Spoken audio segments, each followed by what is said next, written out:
জাতীয় তরক্কি দান করে, মানুষের দুশ্মনী এবং জিন্নাতের দুশ্মনী থেকে মালিক হেফাজত রাখে। পরীক্ষিত। এই জন্য কোরআনের কয়েকটা ফজিলত বলবো, 4টা ফজিলত, এর বেশি বলবো না। দুনিয়ার মুসলমান শুনাও, আমার রব জানা দে, কোরআনকে আমি মানুষের জন্য শিফা হিসাবে বানাইলাম। কোরআন পৃথিবীর বুকে কোরআনের থেকে সবচেয়ে বড় মহা ঔষধার হতে পারে না। মানুষ যখন বিপদের মধ্যে পড়ে অসুস্থ হয়, মসজিদের হুজুরের কাছে যায়, মাদ্রাসার হুজুরের কাছে যায়, গিয়া বলে হুজুর আমি বড় বিপদের মধ্যে পড়িয়া গেছি, আমি অসুস্থ হইয়া গেছি, আমার জন্য দোয়া করেন, কোরআনের একটা খতম করেন। দুনিয়ার মুসলমান শুনো, আমার রব জানে যে আল্লাহ তাআলা বলেন, দুনিয়ার মুখে যদি মানুষ কোরআন তিলাওয়াত করতে পারে, 1 নম্বর ফায়দা হচ্ছে আমার রব সূরাতুল ফাতিরের 29 এবং 30 নম্বর আয়াতের মধ্যে জানায় দেয়, ইন্নাল্লাযীনা ইয়াতলুনা কিতাবাল্লাহ وأقاموا الصلاة وأنفقوا مما رزقناهم سرا وعلانية يرجون تجارة لن تبور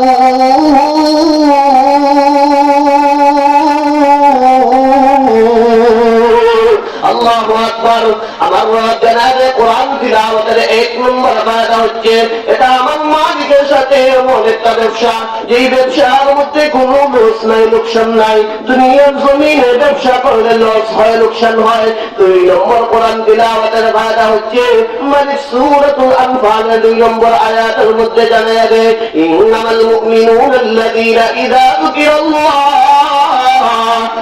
ذكر الله وإذا ذكر الله وجلت قلوبهم وإذا تليت عليهم آياته زادتهم إيمانا وعلى ربهم يتوكلون।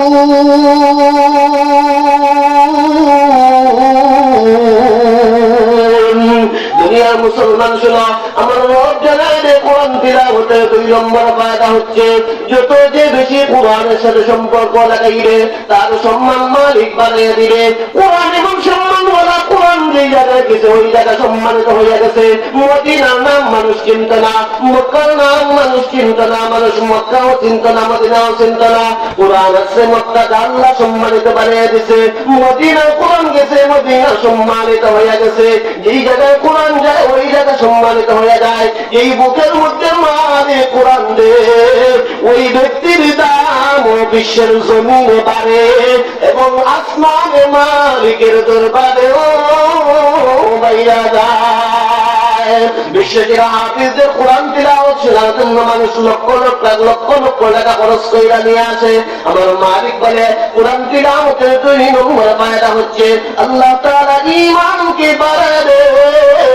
যে ঈমান বাড়ার কারণে নামাজ পড়তে মজা লাগে, তিলাওয়াত করতে মজা লাগে, রোজা রাখতে মজা লাগে।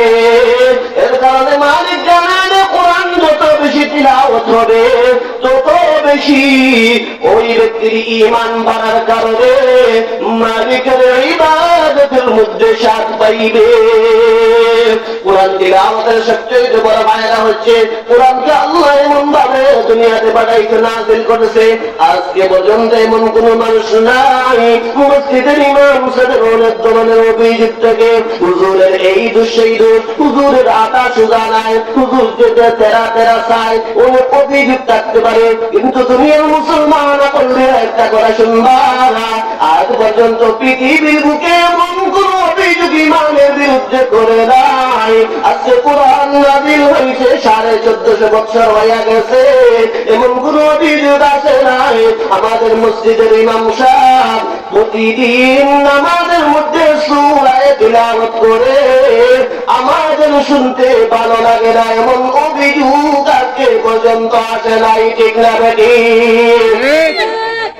আজ পর্যন্ত এই অভিযোগ কেউ করে নাই। আমাদের ইমাম সাহেব প্রতিদিন সূরা ফাতিহা নামাজের মধ্যে পড়ে, শুনতে ভালো লাগে না।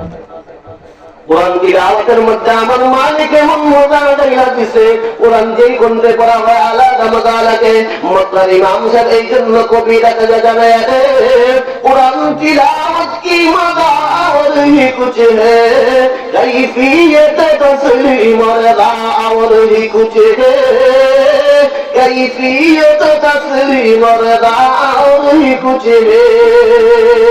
এই জন্য কবিরা জানে কোরআন তিলাওয়াতের মধ্যে আমার মালিক এমন মজা রাইখা দিছে, পৃথিবীর আর কোনো বস্তুর মধ্যে এমন মজা নাই।